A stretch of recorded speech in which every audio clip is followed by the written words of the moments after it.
Ахмет Байтұрсынұлы атындағы Қостанай өңірлік университеті өзінің талантты, дарынды студенттері және де түлектерімен ерекшеленеді. Бүгін біз сондай талантты түлектердің бірі Ұлпан Жұмабекпен жақынырақ танысамыз. Ол X-Factor тележобасының 10 маусым жеңімпазы. Ұлпан Жұмабек. Еліме күн туған найзағай қан тамған заманы, жарқыраған қара жерің менің де найзағай,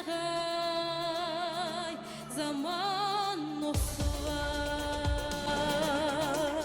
Ұлпан, қош келдіңіз, сізді көргенімізге қуаныштымыз. Бірінші кезекте сізді тағы бір мәрте құттықтаймыз жеңісіңізбен.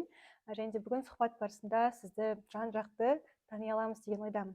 Бірінші кезекте енді өзіңіз таныстырсаңыз, жобаға дейінгі өміріңіз жайлы айтсаңыз, немен айналысасыз? Менің есімім Жұмабек Ұлпан, Қостанай облысы Әулиекөл ауданы Қазанбас ауылында туып өскем. Жалпы мектепті Ыбырай Алтынсарин атындағы дарынды балаларға арналған мектеп интернатында оқығам. Және де осы Ахмет Байтұрсынов атындағы университетке мал шаруашылығы өнімдерін өндіру технологиясы мамандығын бітірдім. Және де екінші диплом КГПИ-да, енді қазір Қостанайлық региональный университетте биология химия мамандығын бітірдім. Қазір ұлттық сараптама орталығында лаборант болып жұмыс жасаймын. Жалпы енді өз шығармашылық жолыңызды қалай бастадыңыз? Неше жастан бастадыңыз? Негізі менің әкем ән айтатын, сол кісінің дарыны маған өтті деп ойлаймын. Өйткені мен кішкентай кезімнен бастап ән айтамын, жалпы жай қонақ келгенде.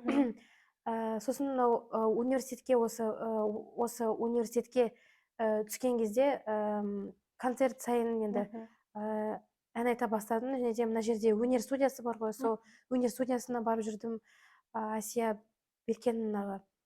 Сол сөйтіп айтып жүрдім, бірақ енді ондай үлкен конкурстарға, жобаларға қатысқан жоқпын. Сол.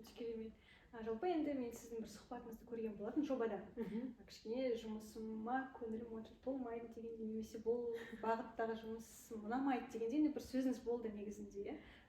Сонда сөзіңіз таңдауыңыз бұл жолға қалай түсті? Неліктен мысалы шығармашылық жолды бірден таңдамадыңыз? Мүмкін сол жақта бір жетістіктерге жете бермедіңіз? Біріншіден осы сөзде мен жұмысын маған ұнамайды негізі дегенде әзіл ретінде болатын. Мен былай айтқам, маған мен жұмысым негізі ұнамайды, амалсыздан жүрмін деп, ойнап айтамын деп айтқам, сол ойнап айтамын деген сөзімді кесіп, осылай неткен еді, кішкене жұмыста непонятка болды, сондай немен. Ұнайды жұмысым, менің айтқым келгені лаборант болып жұмыс істеу кімге ұнайды деген кішкене басқа мағынада, кішкене әзілдеп. Аха. Жалпы ұнайды жұмысым, өйткені мен ол жұмысқа әзер кіргем, ол жерде тест тапсыру керек деген сияқты.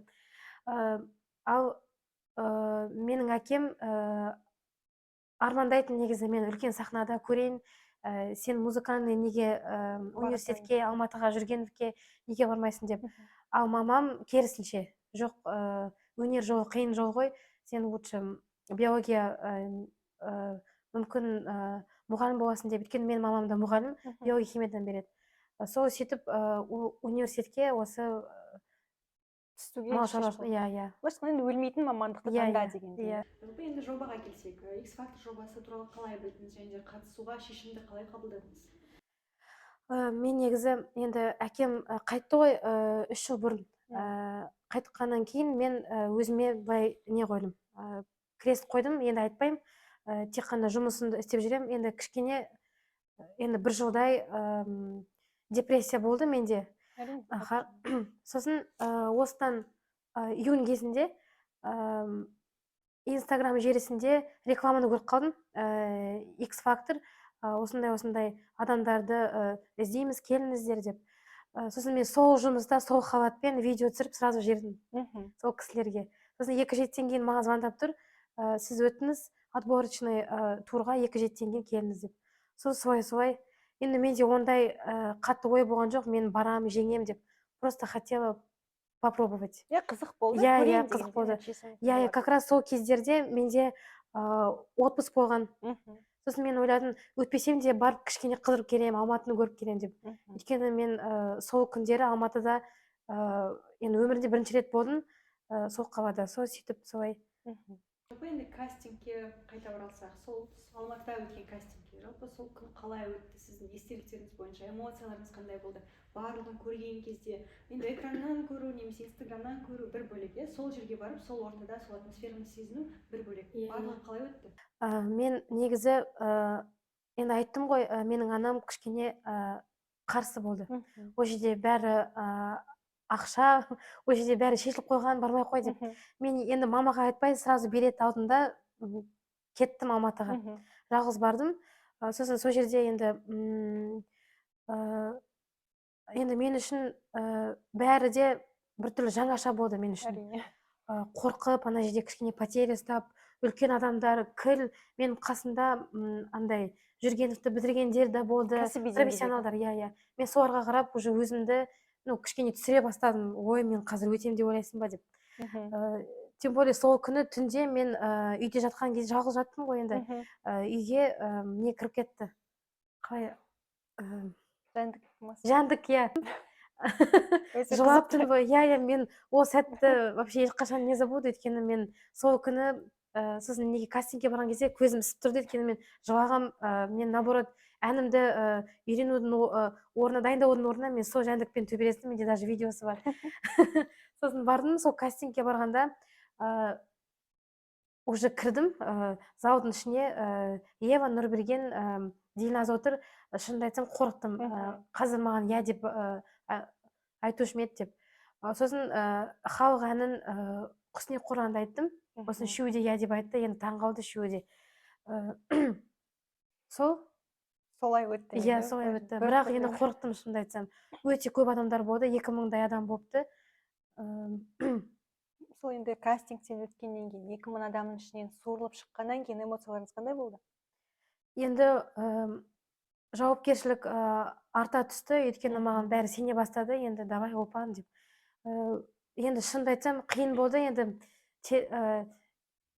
теледидардан қараған кезде бәрі оңай сияқты, бірақ шынымды айтсам, психологиялық тұрғыда өте қиын болды. Ол жерде сен білмейсің ары қарай не болатын, тем более бөтен қалада бөтен адамдармен, иә. Соншама адамдардың арасында өнер көрсетті. Енді жаңа біраз 3 тәлімгер жайында айттың. Өзіңізге қай тәлімгер жақын болды? Кімнің тобына түскіңіз келді басында? Мен негізі үшеуіне де түскім келген. Мен ойлағам, үшеуінің біреуі енді таңдаса жақсы болар еді деп. Бірақ та мен шынымды айтсам, Дильназ алады деп үш ұйықтасам түсімде көрмедім. Мен ол кісіні тек қана теледидардан ғана көретінмін. Енді мен қазір ол кісімен қазір WhatsApp арқылы сөйлесіп жүрмін ғой, енді әпкем ретінде болып кеткен. Ондай шынымды айтсам күткен жоқпын Дильназ алады деп. Өйткені маған Дильназ өте қатаң болып көрінді. Сол абай үшеуі де күшті мықты тәлімгерлер, иә.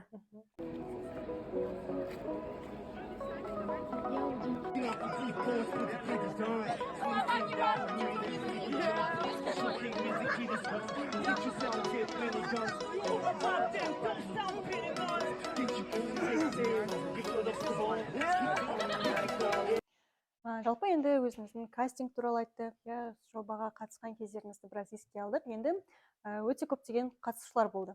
Былайша айтқанда бәсекелестеріңіз. Бәсекелестермен қарым-қатынас қандай болды? Енді мен мысалы 9-шы сезонды тоже қарадым ғой, ол жерде біртүрлі бәсекелестік мен көрдім. Ал осы жылы мен ойладым, солай сөйлеспейміз бір-бірлерімізбен деп. Олай емес, біз барлығымыз 9 финалист бір-бірімізге барып шай ішіп, каждый сенбі сайын осы выступлениеден кейін сол концертті мысалы обсуждать етіп, мысалы біз қазіргі уақытта әлі күнге дейін сөйлесіп жүрміз. Мен соған өте қуаныштымын, өйткені менің есімімді айтқан кезде барлығы маған жүгіріп келіп, мені құттықтап, барлығы енді түрлерінен енді белгілі болып тұрады ғой. Бізде мысалы эфир кезінде енді болады ғой, біз бәрібір бір-бірімізге конкурентпіз ғой. Ал мынау сахна сыртында біз барлығымыз бір бірімізге поддержка беріп сен бүйт сен сөйт деп солай көмек көрсетіп иә, қолдау бердіңіз иә. иә. Мысалға біздің өзіміздің өнерден қатысқан басқа да қатысушылар болды. Марал Мұхтаров мысалы, Иә. иә, ол да бірнеше Иә. бөліміне қатысып, содан кейін өкінішке орай өте алмай қалды. Марал Мұхтаровпен жағдайы жалпы қарым-қатынастарыңыз қалай болды? Марал Мұхтаров енді ол менен кіші болғаннан кейін менің інімдей болып кетті. Өйткені енді екеуміз бір қаладан болғасын, екеуміз біз даже этап студия болды ғой, этап студияда уже бірге сөйлесіп кеткенбіз. Сосын өткеннен кейін бір-бірімізге телефон номерімізді беріп, уже сөйлесе бастадық. Сен қандай ән айтасың, давай бүйтейік, сөйтейік деп. Және де Алматыға барғанда бірге бардық. Сол уақыттан бастап біз кәдімгідей жақсы араласамыз. Яғни барлығы жақсы. Иә, Енді иә. өзіңіз ойлағандай болған жоқ. Иә, Сіз иә, ойлаңыз иә. бәсекелестік, Иә, иә. бірақ негізінде бәрі жақсы. Иә.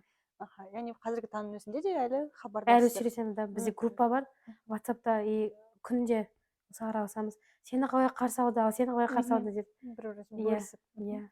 Енді жоба сіздің өміріңізге қалай әсер етті? Яғни сіздің жобаға дейін немесе жобадан кейінгі өміріңіз жайлы айтсаңыз. Енді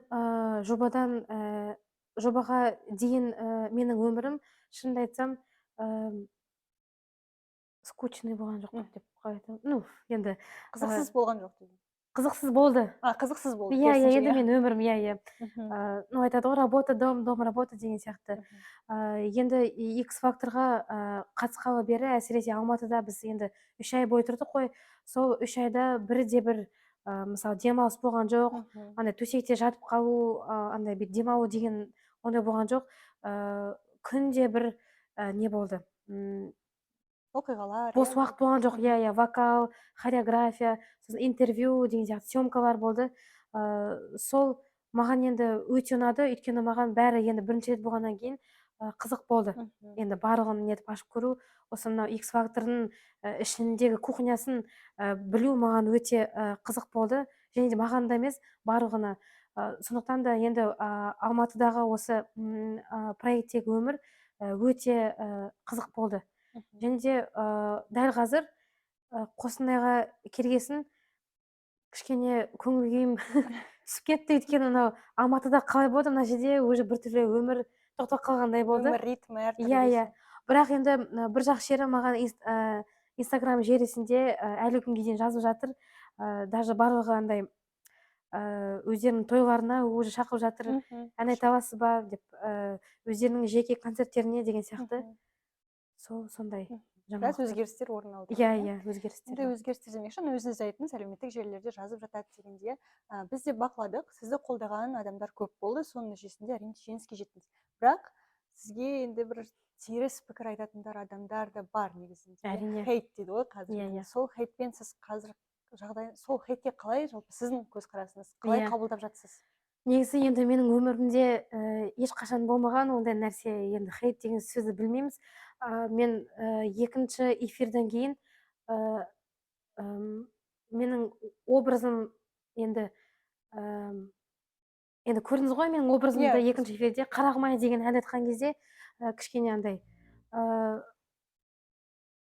өзіме тән емес деп жатады ғой, енді мені бәрі енді андай қалай айтсам екен, народница дейді ғой, енді сол образдан кейін барлығы жазып кетті, саған жараспайды, енді жаман сөздер кетті енді. Сол кезде мен өте қатты стресс алдым, мен өмірімде бірінші рет болғасын. Сосын Дильназ, мен тәлімгерім, Дильназ айтты, хейт всегда будет деп айтты ғой. Сен жақсы айтсаң да, жаман айтсаң да, сондықтан да вообще оқыма, ертең проект біткеннен кейін үйге барып өзің оқисың деп. Сосын барлығы сөйтіп айтты, бірақ та бізге басында бізді уже дайындап қойған барлығы, біздің продюсеріміз бізді дайындаған, хейт болады, мән бермеңіздер деп. Сол қазір мен уже оларды мүлде оқымаймын. Байқамаймын. Иә, оқысам да жақсы жағынан ғана қабылдауға тырысамын. Иә, қабылдауға тырысамын. Енді жаңа өзіңіз айтып жатырсыз, стресс болды дегенде, оған қоса енді сондай бір үлкен көлемдегі, үлкен масштабтағы тележоба болғандықтан, әрине бір кейбір кезеңдерде мен ойымша енді мотивацияның болмай қалуы, немесе енді айтып жатырсыз ғой, күнделікті бір іс-шаралар, вокал, дайындық, творчестводан бір физикалық тұрғыдан және эмоционалдық тұрғыдан бір шаршау болады негізінде. Сол кезде өзіңізге қалай көмектестіңіз, қалай жеңдіңіз? Әрине болды. Жалпы мен осы Қостанайда қараша айларында мен өзіме вокалист іздегем. Ну, хотя бы кішкене дайындалып барайын деп. Сөйтіп Инстаграм желісінде Айсұлу Туткушева деген кісіге бардым. Ол кісі мені осы X Factor байқауына моральдық түрде мені дайындады, психологиялық түрде, және де распевация етіп бірге. Сосын осы проектте менде осындай стресс болған кезде мен сол кісіге звондайтынмын. Ол кісі маған мотивация беріп, поддержка беретін. Мен ол кісіге жылап звондаған кезде ол мені наоборот маған стимул беріп, сол кісі, мен 100% айта аламын, сол кісі маған, когда у меня что-то не получалось, мен сол кісіге звондаймын, ол кісі маған наоборот үстіме демеу беріп, алдыға қарай жылжуға көмек берді. және де ол кісі ғана емес, менің анам, менің әпкелерім барлығы. Енді қолдау деп жатырмыз, ана, енді отбасы міндетті түрде әрине қолдайды, және де мысалы ұстаздарыңыз, ал жұмыстағылар қалай бұл енді жаңалыққа, сіздің өміріңіздегі өзгерістерге қалай қарады енді? Менің әріптестерім өте жақсы қарады. Олар сенбі сайын барлығы біз дайынбыз деп отырады дауыс беруге. Және де біздің филиалымыз директоры тоже маған қолдау көрсетіп, көмектесіп, сен уайымдама, жұмыс туралы уайымдама деп. Өйткені мен жұмыстан енді 3 ай бойы болған жоқпын ғой. Онда уайымдадым, не жұмыстан шығарып жібермей ма деп. Сосын ол кісі маған звондап тұрды, уайымдама, бәрі жақсы, тек қана осы жоба туралы ойла деп. Сол менің бүкіл менің әріптестерім, және де райондағы әріптестерім, енді мен Албастанда жұмыс істеймін ғой, барлығы қолдау көрсетіп, бәрі жазып тұрды маған. Енді қазіргі таңда сіз жобадан кейін өз жұмысыңызды ары қарай жалғастырасыз, қалыпты деңгейде? Енді мысалы мен енді жеңдім ғой, енді бәрі ойлайтын шығар, все, уже жұлдыз болып кетеді деп. Бұл енді оңай емес, өйткені өнер жолы қиын жол деп айтады ғой. Сондықтан да мен ойлаймын, жұмыспен өнерді бірге қатар алып жүруге болады деп ойлаймын.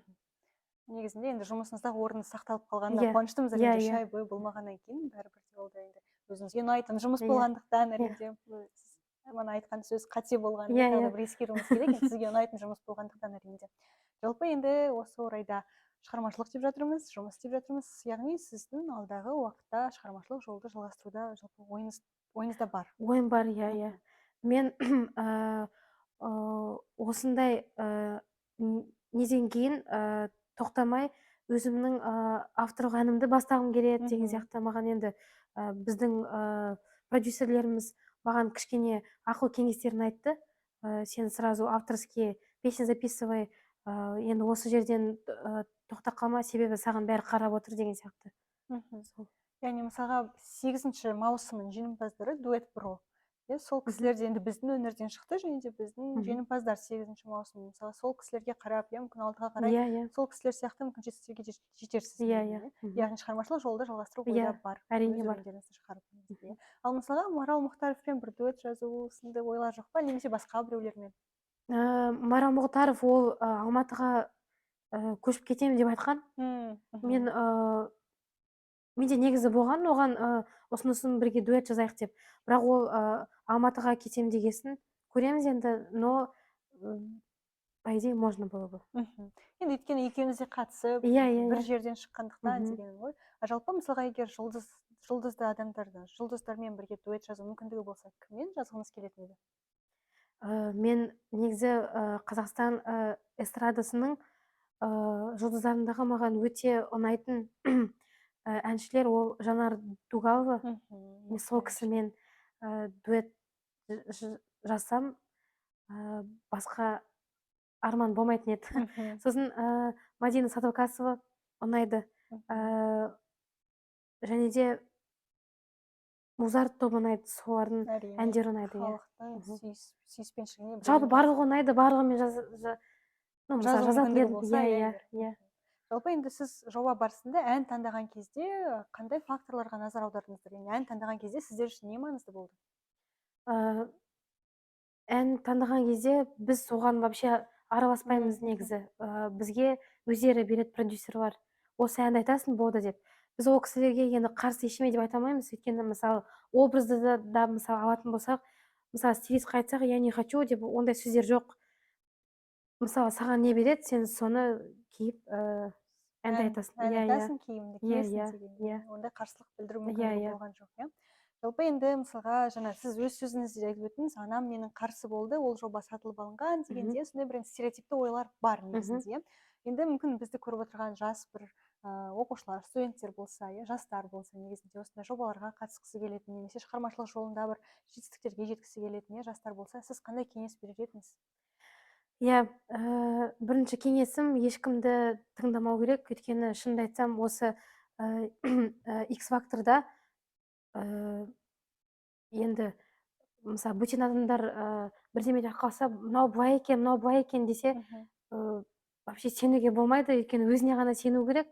Және де ешкімнен қорықпау керек, уайымдамау керек. Ең басында неге сахнаға шыққан кезде уже болды, сен уже өз-өзіңді әртіс бір образды ұстап алып, уже жақсы айтып шығуың керексің, өйткені мен деген қобалжулар болды. Ал қазір отырсам мен кішкене енді өкініш бар, неге мен ол жерде қатты қобалжып қалдым деп. Және де никогда не поздно дейді ғой, ешқашан кеш емес, иә.